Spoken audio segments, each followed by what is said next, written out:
Well, in the coming years, computer chips will cost as little as a penny. That's cheaper than garbage, cheaper than scrap paper. So computer chips will be everywhere and nowhere, including our contact lenses. So when we put on our contact lenses and blink, we will go online. And who were the first people to buy internet contact lenses? College students taking final examinations. This means that my students will blink and they will not have to memorize all the things I've been talking about. This is going to revolutionize education because we cannot force students to memorize things that they can simply blink and get. And then if you feel sick, you will blink and see RoboDoc. RoboDoc is artificially intelligent, talks to you in plain English or Russian or whatever, speaks any language, accesses the entire internet for sound medical advice, almost for free. This is going to revolutionize the medical establishment. We'll still have doctors, but doctors will use RoboDoc as an aid. And if you're in a car accident in a foreign country, you don't speak the language, you'll talk to your wristwatch and talk to RoboLawyer.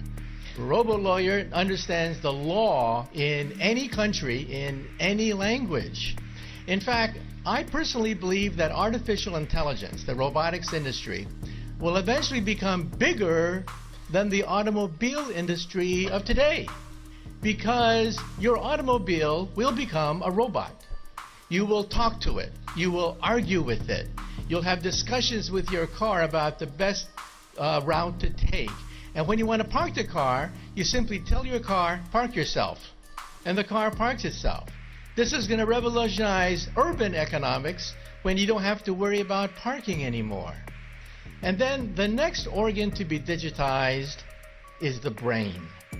You may not know this, but 2 years ago, scientists were able to upload the first memories. Memories can now be uploaded and downloaded. This makes possible BrainNet. BrainNet could be the next step in the evolution of the internet. Instead of zeros and ones, instead of text, you'll put emotions, feelings, sensations, memories. Teenagers will go crazy. Teenagers put happy faces at the end of every sentence. Why bother to do that when you can put the emotion of your first dance, your first kiss, your first whatever right there on the internet?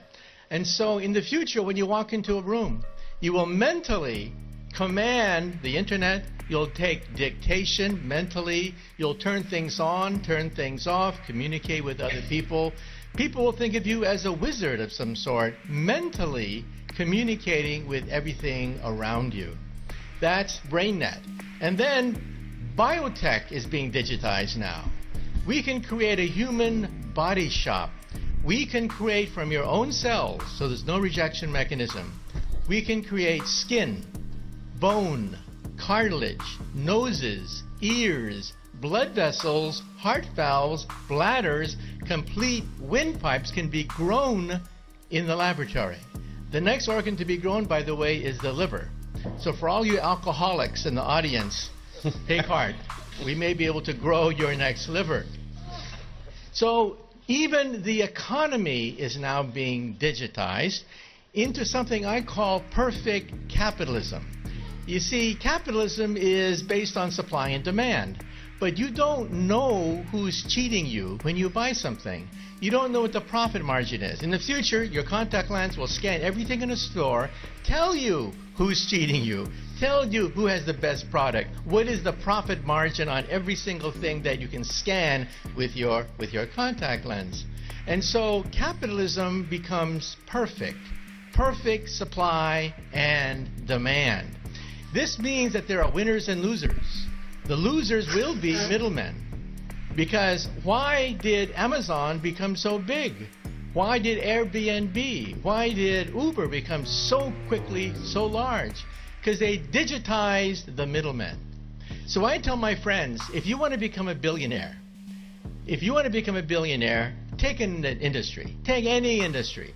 Write down all the places where there's friction, where there is middlemen, where there's obstruction, where there's frustration. List all the places in any industry, digitize it, and you too could become another Amazon founder. Thank you, Professor. In good futurism, that is a future with both inspires and terrifies. So thank you. John X. Army, signing out from the belly of the beast.